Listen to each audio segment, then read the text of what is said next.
பராசர ஜோதிட மணிமன்ற குழுவில் பயணிக்கும் அனைத்து ஜோட சொந்தங்களுக்கும் வணக்கம். பரமத்தி வேலூரும் சந்தன் பேசுகிறேன். இன்று ஒரு கேள்வி.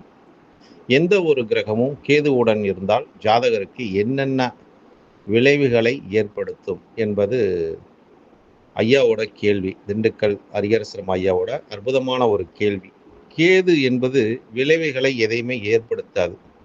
எதையுமே வேண்டான்னு ஒதுக்கி விட்டு போற கிரகம் தான் கேது. அதாவது எனக்கு வேண்டாம் வேண்டான்னு சொல்றது, நம்ம எதை வேண்டான்னு சொல்லுவோம்? நம்ம நம்ம சாப்பிடக்கூடிய உணவு நமக்கு வயிற்றுக்கு போதும் என்றால் நமக்கு வேண்டாங்க, போதுங்க, இதுக்கு மேலே என்னால் சாப்பிட முடியாது அப்படின்னு சொல்லக்கூடியது தான் இந்த கேது. அப்போ இந்த கேது என்ற ஒரு கிரகம் அனைத்தையுமே ஒதுக்கி விடக்கூடிய கிரகம் தான் கேது. அனைத்தையுமே ஒதுக்கி விட்டாலும் இந்த பிரபஞ்சத்தோட ஒன்றாக இணையக்கூடியதும் கேது தான். அப்படின்னு பார்க்கும்போது இதை நம்ம எதை வைத்து நம்ம இதுக்கு சொல்லலாம்னா, ஐயா கேட்ட கேள்வி கிரகத்தோட சேர்ந்தா. இப்ப கிரகத்தோட சேரும்போது அந்த கிரகத்தோட காரகத்துவத்தை முழுவதுமாக அந்த கேது பகவான் வாங்கி கொள்ளுவார். இல்லாட்டி அந்த அந்த காரக உறவை பாதிக்க செய்வார் என்பதுதான் ஒரு பொருளாகும்னு வச்சுங்களேன். அப்ப கேது பகவான் ஒரு ஞான காரகன், ஞான கிறுக்கன்னு கூட சொல்லுவாங்க சிலர் பேரு. ஞான காரகன், அதாவது எல்லாம் தெரிந்தவர் போல் இருப்பார், ஆனா எதுவுமே தெரியாதும்பார் அப்படின்னு சில நேரத்தில் சொல்லுவார். அப்படிங்கிற ஒரு தன்மை கேதுக்குள்ளதுன்னு வச்சுங்களேன். அப்ப கேதுங்கிற ஒரு கிரகத்தோட எந்த கிரகமும் சேராமல் இருப்பது ஜாதகத்துக்கு சிறப்பு.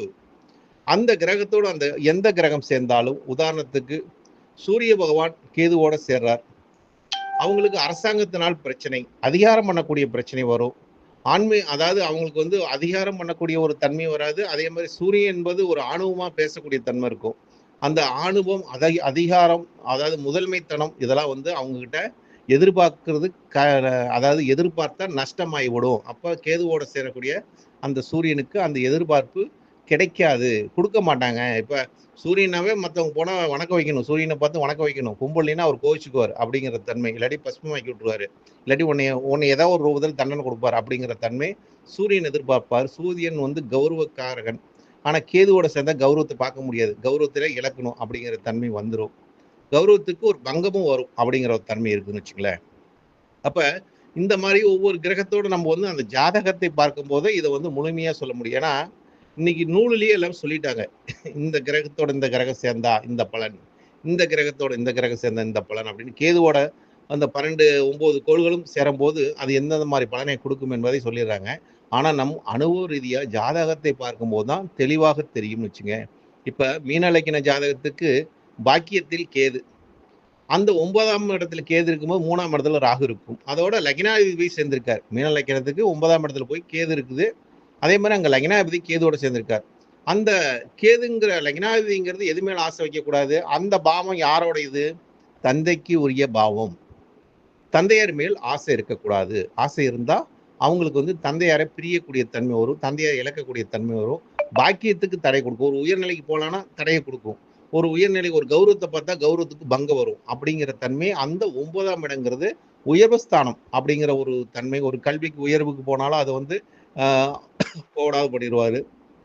தந்தையார் மேல ஒரு பற்று வச்சிருந்தா கூட தந்தையார் அவங்கள பிரிஞ்சிருந்தது நல்லது அப்படிங்கிற ஒரு தன்மையெல்லாம் காட்டும். அப்ப இந்த மாதிரி நம்ம ஒவ்வொரு இப்ப கேதுங்கிற கிரகம் இதே மீனலக்கணத்துக்கு குருவும் கேதுவும் 2ல் இருந்தாங்கன்னு வச்சுக்கோங்க. 2ஆம் இடங்கிறது என்ன? குடும்பஸ்தானம், வாக்குஸ்தானம், தனஸ்தானம், பொருளாதார நிலையை சொல்லக்கூடிய இடமும் அதுதான். அப்ப அங்க என்ன, அதாவது வாக்கு கொடுப்பார். வாக்குங்கிறது அது இது கிடையாதுங்க. அதாவது அதுக்கு ஒரு ஆன்மீகத்தன்மை, அதே மாதிரி பொருளாதார நிலையை அங்க கொடுக்கக்கூடியது கேது தடையை பண்ணுவார், பொருளாதார சிக்கலை உண்டாக்குவார், குடும்பத்திலையும் சிக்கலை. ஏன்னா குடும்பஸ்தானத்தில் கேது குரு இருக்கும்போது குடும்பத்தில் நம்ம எதிர்பார்க்க முடியாது. குடும்பத்தை நம்ம நினைச்சபடி நடத்தலாம், நினைச்சபடி கொண்டு போகலாம், பொருளாதாரத்தை சேர்த்தி வைக்கலாம் அப்படின்னா இவங்க சேர்த்தி வைக்கவே முடியாதுங்கிற சொல்லும். ஏன்னா தனக்காரகன். அப்ப தனத்தை சேர்த்தி வைக்க விடமாட்டாரு அப்படிங்கிற தன்மை உண்டுன்னு வச்சுங்களேன். அப்ப குடும்பத்தோடு ஒன்னா இருக்க விடமாட்டாரு. அப்ப குடும்பத்தில் ஒன்றாக இருந்தால் குடும்பத்தில் பிரச்சனை கொடுப்பாரு, சிக்கலை கொடுப்பாரு, சிரமத்தை ஏற்படுத்துவார் அப்படிங்கிற ஒரு தன்மையை இந்த கேது கொடுப்பார். இந்த மாதிரி நம்ம ஜாதக ரீதியா ஒவ்வொரு பாவத்தையும் ஒவ்வொரு ராசியும் நம்ம அந்த கேது எந்த கிரகத்தோட சேர்ந்திருக்குது, அதாவது குடும்பாதிபதியோட சேர்ந்திருக்குதா, சுகாதிபதி கூட சேர்ந்திருக்குதா, இல்ல சகோதரன் கூட சேர்ந்திருக்காரா, இப்படிங்கிற அந்த பாவத்தை நம்ம எடுத்துதான் அந்த பாவத்துக்கு உண்டான காரகத்துவம் பாதிக்கும் அப்படின்னு நம்ம இந்த கேது கிரகத்தோட சேரும்போது நிச்சயமா அந்த பாவத்துக்கு உண்டான அந்த காரகத்தை எதிர்பார்க்க கூடாது. அதாவது அவங்ககிட்ட இருந்து எதிர்பார்க்க கூடாது. ஒரு 3ஆம் இடத்தில் கேதுவும் குருவும் சேர்ந்திருக்காங்கன்னா, அந்த 3ஆம் இடங்கிறது என்ன? சகோதர பாவம். அந்த சகோதர பாவத்தோட செவ்வாயோட சேர்ந்திருக்காருன்னு வச்சுக்கோங்களேன். சகோதரக்காரனோட சேர்ந்திருக்காரு. அப்ப அந்த சகோதர பாவத்துக்கிட்ட இருந்து எதை எதிர்பார்க்க முடியாது. நீ வேணா குடுக்கலாம் சகோதரனுக்கு, நீ வேணா செய்யலாம். ஆனா உனக்கு சகோதரனால நன்மை இருக்காது. சகோதரினாலும் நன்மை இருக்காது.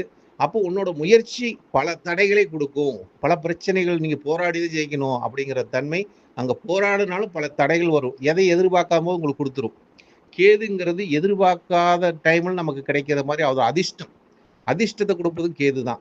எல்லாமே துரதிர்ஷ்டத்தை தான் கொடுப்போம், விரக்தியை தான் கொடுக்கும் அப்படின்னா, அதிர்ஷ்டத்தையும் நமக்கு நமக்கு எந்த ஒரு தேவையில்லையோ, அந்த தேவையில்லாததெல்லாம் நமக்கு கொண்டாந்து குடுத்துருவாரு கேது அப்படிங்கிற ஒரு தன்மை இருக்குது. அத வச்சு நீ வாழ்டா அப்படின்ருவாரு அப்படிங்கிற தன்மையும், கேதுங்கிற கிரகம் ஞானம் யாருக்கு வரும்?